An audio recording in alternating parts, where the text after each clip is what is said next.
James Archibald Hope's The Military Memoirs of an Infantry Officer offers a vivid account of his experiences in the British Army during the Napoleonic Wars. Hope shares insights into battles, soldier life, and the camaraderie of the infantry, providing a first-hand glimpse into the challenges and resilience of military service. These are his words. Let's begin. Completely restored to health, I took leave of the land of cakes for that of true hospitality, where, in the very centre, I rejoined my friends in the 2nd Battalion in late June 1810.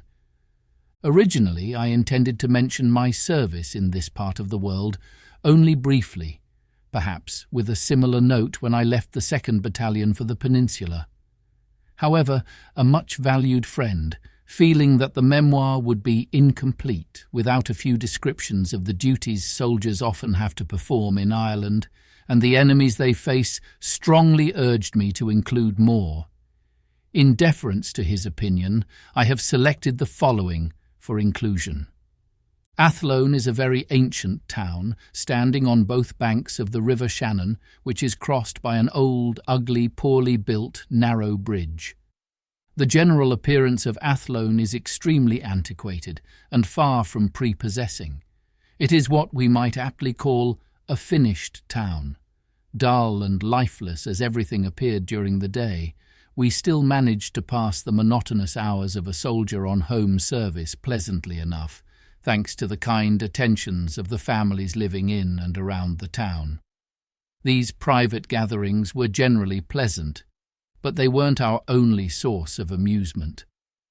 Within our own circle, we had others just as captivating, including a weekly garrison club, which was particularly enjoyable.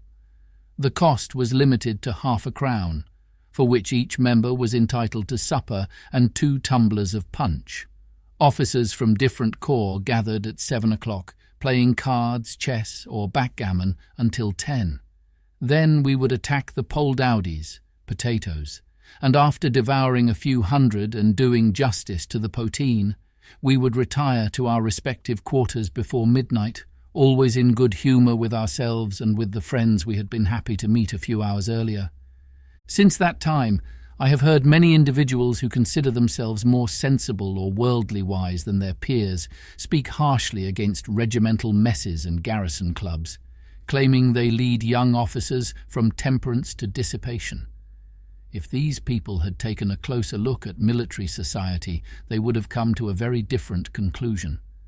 Like young men in any civilian society, young officers are undoubtedly at risk of being led astray by the seductive words of the more dissolute members of their circle. These individuals, finding themselves shunned by their honourable and discerning peers, often use every trick and persuasive word at their disposal to tempt the inexperienced and unsuspecting youth away from virtue and honour, falsely claiming that dissipation and its accompanying vices are the marks of an officer and a gentleman. Some may think it impossible for a young officer to avoid such temptations, but I remind them that when an officer joins his regiment, he is immediately surrounded by men of high character and honour, who are always ready to protect a junior officer. The efforts of vice, no matter where they come from, generally prove futile. Yes, I repeat that 5/6 of officers are always ready to act in this way, since the misconduct of one member inevitably casts a shadow over the others. It is in the interest, as well as the duty, of officers to curb any attempt by a brother officer to stray from the path of duty, virtue, and honour. They work to instill the important truth that only these paths lead to rank and military renown. Regardless of their motives, whether from a sense of honour or self-interest, the great body of British officers ensure that their youthful associates remain safe, rendering the profligates' efforts to lead them into ruinous and degrading pleasures entirely ineffective. Nearly every newspaper we open details the proceedings of some religious meeting aimed at raising funds to send missionaries abroad to convert heathens to Christianity. While I fully admit that this is a laudable goal, I cannot help but think that before spending more of our British gold on converting heathens in the scorching sands of Asia and Africa, or the cold, inhospitable wilds of Europe and America, we should first try to bring British heathens to know and adore the infinite goodness of the Almighty. Some who have contributed to foreign missions may read British heathen with surprise, if not scepticism. But to those doubters, I say, take a trip across the Irish Channel, and your doubts will be erased. For those who cannot take this journey, let me inform you that every fine Sunday evening during the summers of 1810 and 1811, immense crowds gathered a little north of the batteries at Athlone, where two roads intersect. To the sounds of Irish bagpipes and violins, they danced and frolicked until nightfall, when darkness finally put an end to their unholy sports. As this heathenish activity wasn't confined to Athlone but was common throughout various parts of Ireland, I firmly believe that much of the violence and disorder that has long disgraced this country stems from such blatant profanation of the Lord's Day. When people of either sex completely disregard the sacred duties of the Sabbath, we cannot expect them to respect the moral and political duties of their station. Once a man breaks the Sabbath, he is easily led from one sin to another, until he is so deeply entrenched in vice that only the most sinful and detestable pleasures satisfy him. When religion loses its hold on the mind, and the day meant for rest, prayer, and thanksgiving turns into one of dissipation, riot, and profanity, what remains to restrain a man from committing every kind of crime but the fear of capital punishment? A man who does not know the great author of his being cannot be expected to fear his almighty power. When engaging in crime, men generally hope to escape the watchful eye of justice, and when they succeed, they often become so emboldened by their luck that they lose the fear of the law altogether, soon preparing themselves to commit the most hazardous and atrocious offences. We are given daily proof of this in the confessions of those whose lives have been forfeited to the law. One market day, a countryman, in all his glory, appeared at the upper part of the Athlone marketplace with a sprig of shillelah poised above his head and a shamrock so green neatly entwined in what had once been a hat. He challenged anyone and everyone to a fight, from the veteran of 70 to the stripling of 16. After showing off for a while, much to the terror of the egg and crockery merchants, and with no one willing to engage him, Pat, worried he might be deprived of a fight, knocked a neighbour down out of sheer love for a row. The blow had barely landed before more than 50 shillelahs were swinging like flails, crashing into as many heads. Some found their mark on the instigator, but as is common in Ireland, the main objective was to keep the fight going at all costs, so most blows landed on the heads of those who had no involvement in the initial scuffle, but were simply in a more convenient position for a strike. One by one, more men joined the fray until the combatants became so numerous and unruly that the local authorities were forced to call for military aid. 100 men were immediately dispatched from the barracks. They charged into the marketplace, separated the fighters, and suspended hostilities. However, Pat, far from satisfied with the outcome, seized the first opportunity after the soldiers had retired to resume the sport.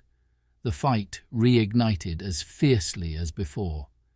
For the next half hour, there was no shortage of participants, shillelahs, blows or blood, which soon flowed freely from numerous wounds.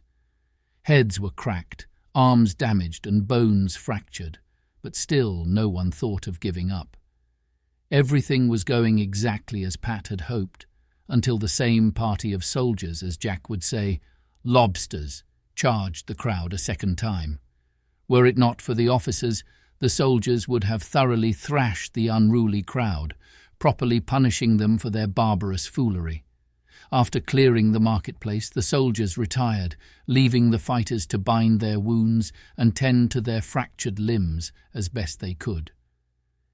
the instigator of the entire debacle, was later found on the banks of the canal near the town, beaten nearly to death, but still alive. His ghastly appearance was such that no one could be convinced to take him in for even a single night. One evening I left Athlone with a party of 14 men and an excise officer on a still hunting expedition. At daybreak we captured one of the culprits engaged in the illicit trade, though no whiskey was found with him. He and all his equipment were securely brought back to Athlone. Every officer hated this duty, but many of the men enjoyed it because they received extra pay for every still captured. Sergeants earned 18 shillings, corporals 10 shillings and sixpence, and privates 7 shillings. In the spring of 1811, a party from our corps, along with a few dragoons, captured 22 stills in 30 hours, for which every man was paid accordingly.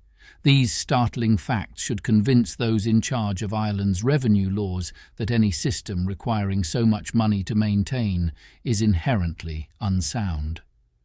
In February 1811, detachments were sent from our garrison to various locations 15 to 30 miles from Athlone to suppress the treasonous activities of carders, a lawless group that had administered unlawful oaths to many otherwise respectable people in the counties of Roscommon and Galway.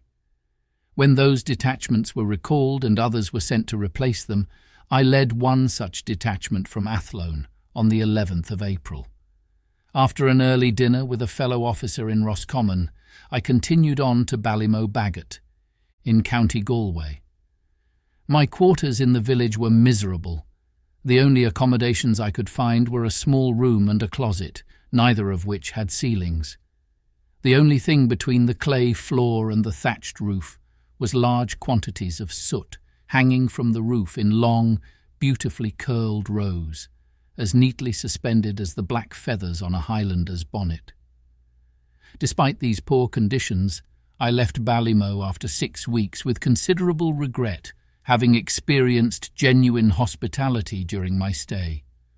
Shortly after parting from my friend in Roscommon, a large group of townspeople attacked his barracks, breaking all his windows and threatening to break his head, along with those of his men.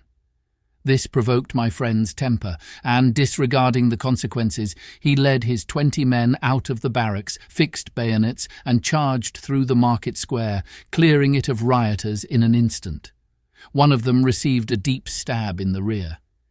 When called upon to report his actions, my friend submitted a long, whimsical dispatch to General Sir James Affleck, who commanded the Western District at the time. After listing all those who had distinguished themselves in the engagement, which included every man in the detachment, he concluded, "It now only remains for me to express my sincere regret that the nature of the service on which I have recently been engaged will not permit me to recommend any of my brave followers for promotion." Poor L. He later fell in the more memorable conflict of Quatre Bras. One afternoon during my stay in Ballymo, a brawny, squat son of Erin came running to my quarters, covered in mud and perspiration, and foaming at the mouth like an enraged mastiff. He had no hat or shoes, and his ragged clothing looked as though it would earn him immediate employment as a scarecrow anywhere in Ireland. Sensing something was wrong, I hurried to meet him and asked the reason for his visit. His only answer was, "Oh, murder, murder, Your Honour." When he continued to give the same reply to my repeated questions, I began to suspect that he was the murderer himself, seeking protection from his pursuers. Under this impression, I asked if my suspicions were correct. At first he said nothing, but when I repeated the question he stammered, "Och, is it me, Your Honour, that's a murderer? No, no, I'm no murderer, but a murder, a bloody murder too, Your Honour, was committed in my presence half an hour ago, and I've come to ask Your Honour for 5 or 6 of your men to help us catch the vile murderer." After hearing his story, I sent a sergeant and 6 men to the scene of the crime, but unfortunately, the perpetrator had fled before they arrived. A few days after this grim event, my help was needed to capture a band of outlaws who were so deeply entrenched in the affections of a village peasantry, 10 to 12 miles from Ballymoe, that they committed crimes with impunity and defied the law. At 11 o'clock at night, I left Ballymoe with a sergeant, corporal, and 16 privates. By 3 in the morning, I had been joined by 18 young Irishmen, all armed with shillelaghs and familiar with the outlaws we were pursuing. At daybreak we reached the village where the outlaws were hiding. I sent 4 of my soldiers and 6 of the Irishmen to the right and the same number to the left to watch for any escape attempts. With the rest of the group I advanced into the village centre, hoping to catch the criminals by surprise. However, they had been tipped off about our approach and had all fled, except for one woman, whom we arrested. The villagers knew the area well, and those positioned around the village were ready to capture the outlaws when they emerged. The criminals, ready for flight, bolted across ditches and over hedges, but 3 of them, realizing they were being overtaken, turned and, with their backs to a stone wall, offered to fight. The challenge was accepted, and after a bloody skirmish, 3 of them and another associate were captured. The rest escaped. By this time, hundreds of villagers had gathered, approaching us from all sides with the express purpose of rescuing the prisoners. Believing that it is always better to prevent crime than to punish it, I ordered my men to load their muskets and show the crowd their bullets before ramming home their cartridges. This display of force was intended to dissuade the crowd from attempting a rescue, which would only have led to bloodshed. I am happy to say that my strategy worked, and within minutes the entire crowd dispersed peacefully, leaving us free to take the prisoners wherever we wished. After securing the prisoners, we began our journey back to Ballymoe. Ravenously hungry, we took the liberty of entering a cosy cabin where 2 large baskets of steaming Murphy's potatoes were waiting, a most inviting sight for hungry men. After asking and receiving permission to join the family for their simple meal, we quickly seated ourselves and devoured the potatoes and buttermilk. Throughout our meal, I could hardly keep from smiling at the innocent expressions on the faces of the little half-clad children. As each potato disappeared, they looked first at the basket, then at their mother, and finally cast meaningful glances at us, as if to say, "Bad luck to you, be off, or we'll have nothing left to eat." When we were ready to leave, I offered the poor woman a small payment for the excellent meal, but she was so determined not to accept anything that I had no choice but to scatter a few coins on the floor, where she couldn't collect them until we were out of sight.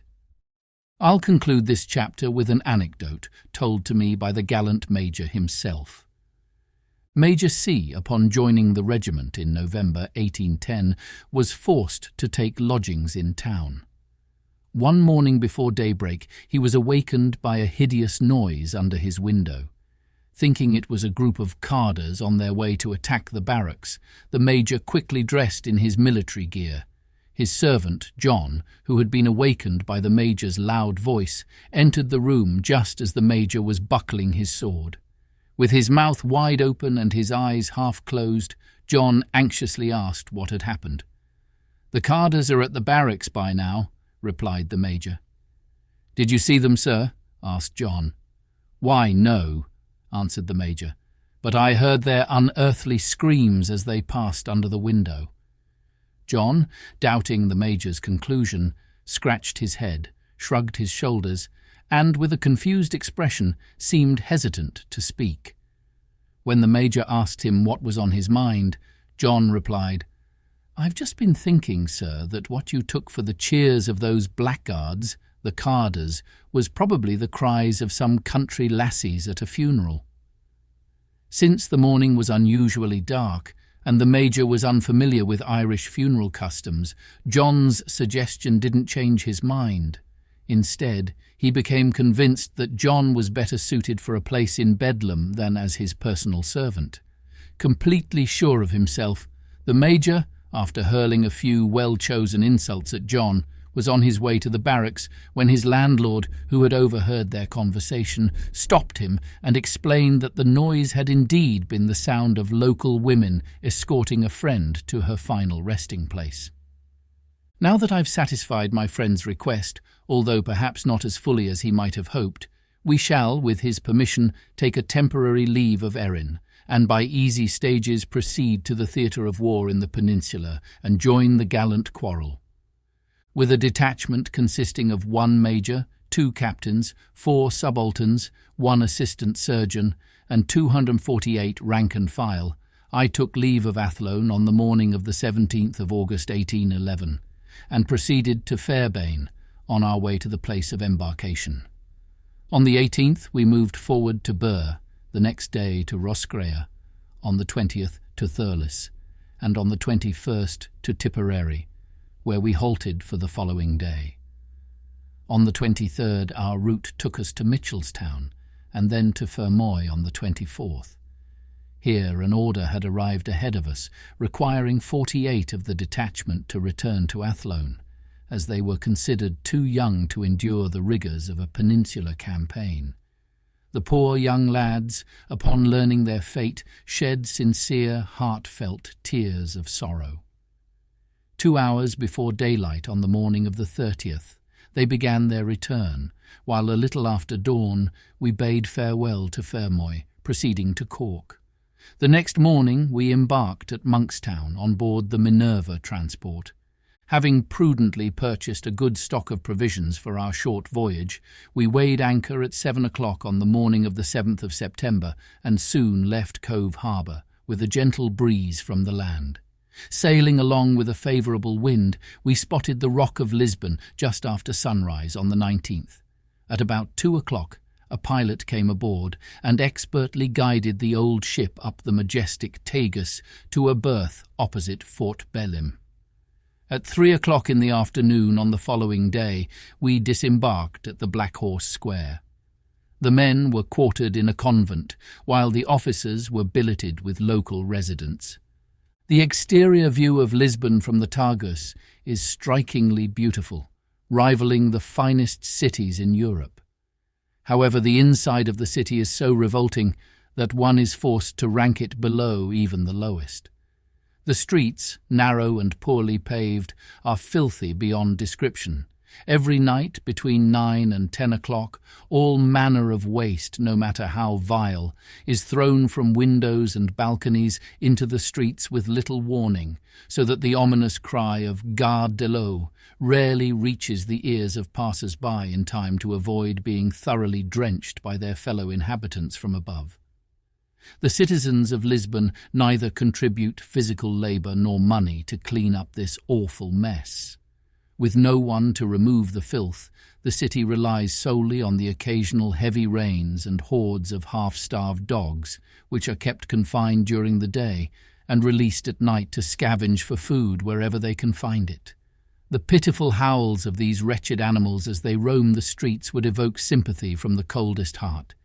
Yet they seem to stir only laughter from the Portuguese, especially at the expense of anyone who shows concern for these poor four-legged scavengers. A little before our arrival in Lisbon, a group of officers landing from England decided to dine together before heading to their respective billets. Enjoying each other's company, they whiled away the time so pleasantly that they hadn't noticed the hours pass until the clock struck 9. As their quarters lay in different parts of the city, each officer had to find his own way home. Among the group was one officer of a timid nature. He had barely started his journey when he heard cries of "Garde de l'eau" echoing from all sides. Knowing neither the language nor the customs of the Portuguese, he panicked, thinking he was surrounded by attackers. Pausing briefly to assess his situation, he noticed that most of his enemies were several stories above him. Realizing this, he decided to rely on his speed, taking off at a pace that would have impressed even the winners of the Great Saint-Leger. In his haste, however, his foot caught on a broken flagstone, sending him sprawling to the ground amidst more shouts of "Garde de l'eau" and further attacks from above. Quickly regaining his feet, he sprinted off like a deer without knowing where he was headed, occasionally receiving the contents of additional mortar fire from the upper floors. Eventually exhausted, he stumbled upon what appeared to be a guardhouse and stepped inside. His dishevelled appearance initially discouraged the Portuguese officer on duty from engaging with him, but once the British officer explained his close calls, the officer, though sorry for the state of his uniform, couldn't help but laugh heartily at his plight. The entire guard, along with the unfortunate subject of their amusement, soon joined in the laughter. The streets of Lisbon were constantly filled with British officers and soldiers, to the point that a stranger might easily mistake Portugal for a British colony. From morning until night, the offices of the Adjutant General, Quartermaster General, and Town Major were crowded with officers and non-commissioned officers. Some reported their arrival from England, others from the front lines. Some were seeking passage back to England. Others were obtaining routes to join the army on the frontiers. Some were busy copying extracts from general orders regarding the movement of detachments. Others were searching for billets, and all were in pursuit of the commissary. Once we had received our camp equipment and other necessary supplies, we embarked in boats at 6 o'clock on the morning of the 28th of September. With the wind and tide in our favour, we disembarked at Valada, 40 miles upriver from Lisbon, by 2 o'clock in the afternoon.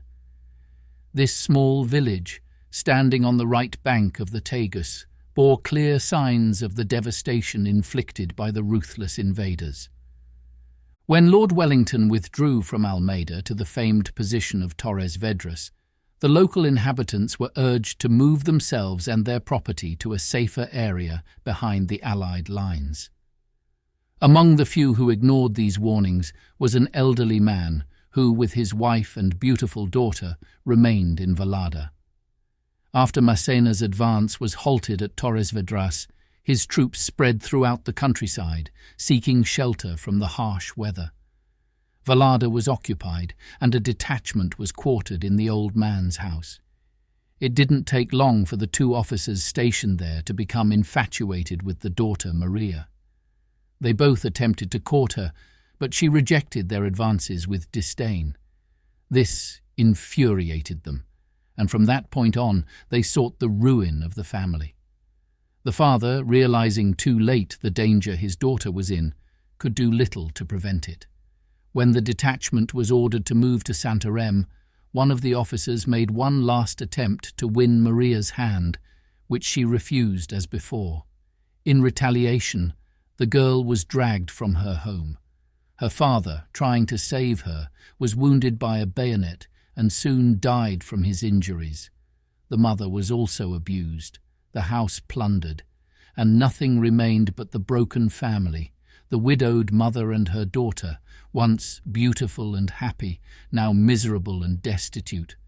The mother mourned the loss of her husband, and poor Maria, broken and bereft of her father's protection, sat silently in despair, unable to help her mother after the barbarous treatment she had endured. On the 29th, our route led us to the once beautiful city of Santarem, now little more than a heap of ruins. The new town stands atop a hill, commanding a splendid view of the vale of the Tagus and the country on the left bank of the river. The old town lies at the base of the hill, close to the water's edge. After retreating from Torres Vedras, Marshal Massena chose Santarem as an ideal defensive position against an assault from Lisbon. The left of his army rested on Santarem, while the right extended far to the west. Massena bolstered the natural defences of the site with fieldworks and breastworks along the hill, from which his troops could gaze down upon the Allied forces with defiance. The British could only advance by a single road, which was so well defended that thousands of soldiers would have perished before making any progress. For not attacking Massena in this position, Lord Wellington was harshly criticised by some in England. Initially, the troops were disappointed not to be given a chance to engage the enemy, but by the time Massena finally withdrew, the entire British army had come to realise that their commander's decision had been prudent. The position was nearly impregnable, defended by a veteran army under a general whose many victories had earned him the title Child of Fortune from his emperor. On the 30th, we moved to Gallegão, 14 miles from Santarem.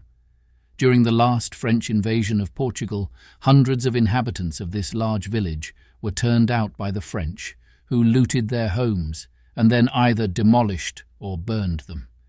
These acts of cruelty were often compounded by murder. One day we entered a small coffee shop and struck up a conversation with a young man who appeared to be in deep thought. After describing various acts of French barbarity, he shared his own tragic story. Before the invasion, his father, mother, brother and 2 sisters lived happily in a cottage in Gallegão, enjoying a comfortable life. The French, hearing rumours of hidden wealth, accused the father and brother of treason because our informant was serving in the Portuguese army. Both were executed, their home plundered, and his sisters were abducted by the soldiers. The young man had no idea what had become of them, though he feared the worst, that they had either been killed or, unable to live with their dishonour, had taken their own lives.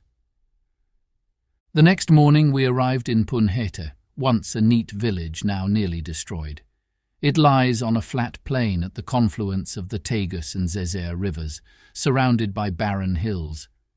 Words cannot fully describe the devastation wrought by the enemy here in the spring of 1811. Every piece of furniture, every door and window in the village was taken by the French and burned when they departed. Even the village church was not spared. Everything of value was looted, and the building itself was used as a stable for mules and donkeys. God grant that such a fate never befalls the sacred buildings of our own homeland. On the 2nd of October, we entered Abrantes, an ancient city perched atop a hill. The south and east sides of the hill are extremely steep, while the west side is bordered by the Tagus, which was spanned by a bridge of boats. All reinforcements and supplies for the army crossed this bridge and followed the river to their destinations, whether to General Hill's corps at Alpalhão or to the main army at Villavela, where they crossed the river again and continued to Castelo Branco. The military importance of Abrantes will be discussed alongside that of Elvas and Castelo Branco. After resting on the 3rd, we advanced to Gavião on the 4th. Crossing the bridge, we travelled 2 leagues over a sandy plain dotted with cork trees, followed by another stretch of barren heath. On a foggy morning, the undulating terrain around Gavião, when viewed from the spire of the village church, resembles a sea of mountain waves stirred by a violent gale. At Alpalhão, on the 5th, the locals bitterly complained of their poverty. But when they realized we asked nothing of them, they praised the English and cursed the French with great enthusiasm. The next morning we left Alpalhão and marched to Portalegre, then the headquarters of General Hill and our 1st Battalion. Though the journey was dreary, we were soon cheered by the warm welcome of our comrades who hurried to greet us, eager to share their dangers and glory. When the Allied army broke camp near Estremoz on the 1st of August, Lord Wellington led the main force towards Almeida, while the remainder of the army formed a corps of observation. That concludes the second part of the story. Thank you very much for listening. Please subscribe for more episodes and leave a comment.